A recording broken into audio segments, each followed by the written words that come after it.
rajin dalam agamanya, tatuannya kuat, kemudian sembayangnya kuat, serada baktinya kuat, orangnya disiplin, bijaksana, kemudian kerjanya jemet kalau Bali itu giat gitu ya. Tapi mereka kehidupannya kok ya maaf biasa-biasa saja, bahkan tergolong rendah.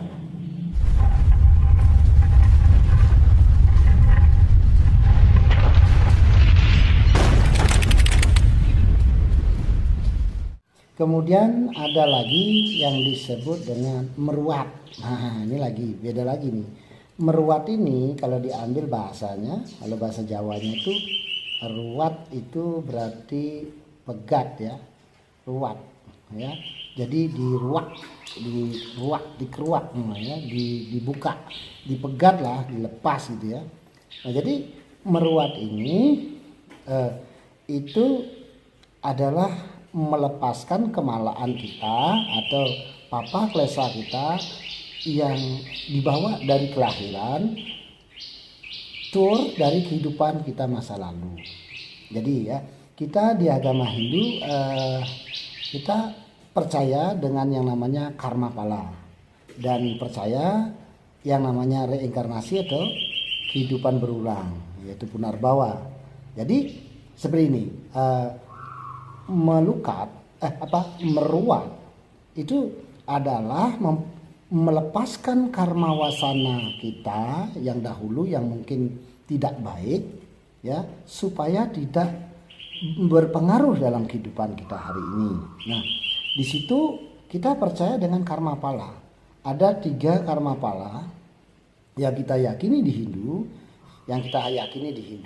Yang pertama yaitu adalah sancita karma pala, kemudian parada karma pala, kemudian kriya mana karma pala. Jadi karma pala, karma ini adalah buat, pala itu adalah buah. Karma pala itu karma perbuatan, pala buah hasil. Jadi karma pala ini adalah buah hasil perbuatan apa yang kita sudah lakukan. Nah, ada 3 karma pala yang kita yakini di Hindu. Yang pertama adalah yaitu sancita karma pala. Apa itu? Perbuatan kita hari ini, yang kita lakukan hari ini, ya hasilnya kita nikmati hari ini. Seperti itu. Ini adalah karma pala. Itu terlepas dari karma pala baik atau karma pala buruk. Seperti itu ya. Karena hasil perbuatan kita. Seandainya itu karma pala buruk ya, sancita karma pala yaitu contoh nih ya, kita mungkin pagi ini kita ya ibaratnya ngambil TV gitu ya, atau mencuri gitu. Nah, nanti siangnya langsung ditangkap. Gitu. Jadi sancita karma pala, apa yang kita lakukan hari ini juga kita dapat hasilnya gitu ya. Itu kalau posisi negatifnya. Kalau posisi positifnya banyak ya. Yang kedua yaitu parada karma pala. Jadi karma pala ini adalah perbuatan yang kita lakukan hari ini dan kita nikmati hasilnya juga dalam kehidupan kita hari ini gitu. Jadi tidak satu hari itu. Contoh kita mungkin medano punyo hari ini ya. Kemudian kita mungkin membantu orang hari ini. Nah, suatu saat beberapa bulan, beberapa tahun kemudian kita dibantu orang. Nah, seperti itu. Begitu juga kalau karma perbuatan kita ya, karma kita itu tidak baik ya, hari ini kita berbuat tapi dalam kehidupan ini ya kita rasakan gitu, atau kita dapatkan imbasnya gitu. Jadi parada karma pala ini, perbuatan kita hari ini kita nikmati dalam kehidupan ini. Nah, seperti itu. Dan karma pala yang ketiga yaitu kriya mana karma pala. Ya. Kriya mana karma pala ini adalah ini yang perlu diruat.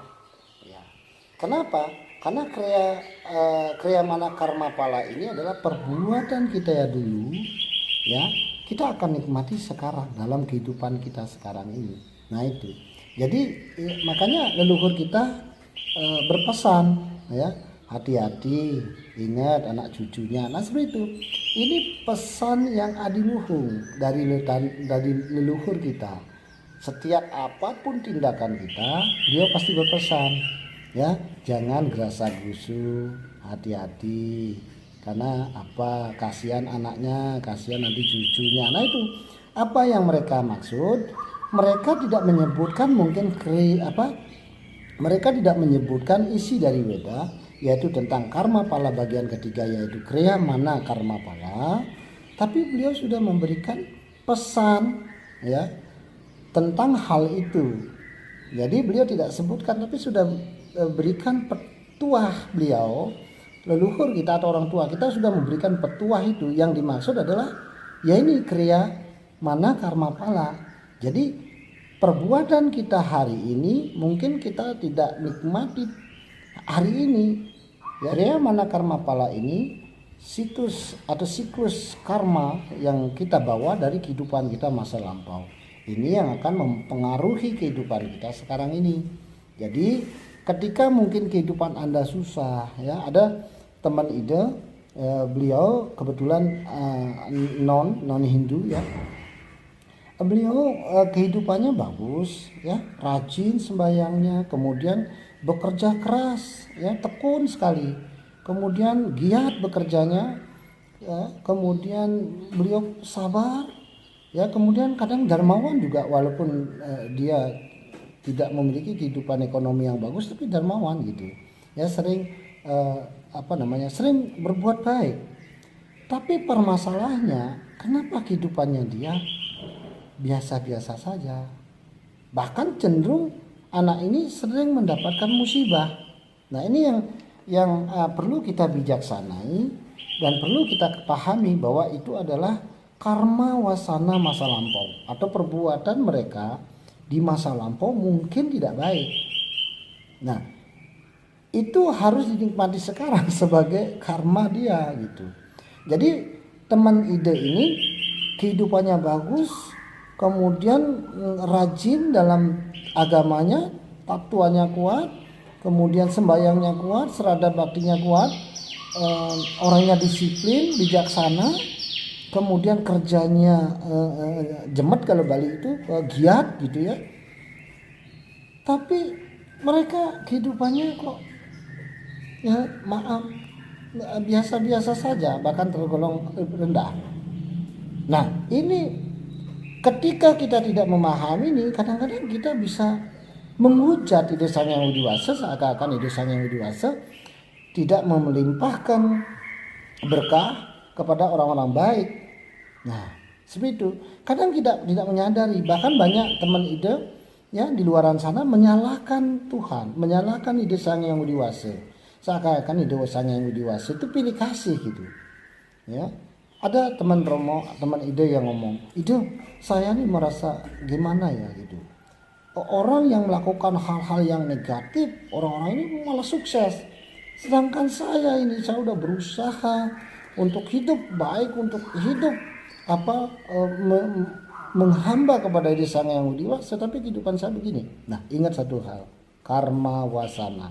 Ya, di dalam karma pala ini ada kriya mana karma pala, di mana perbuatan kita masa lampau kita akan nikmati hari ini di saat kehidupan ini. Nah disinilah perlu yang namanya bakti pengeruatan atau upacara pengeruatan.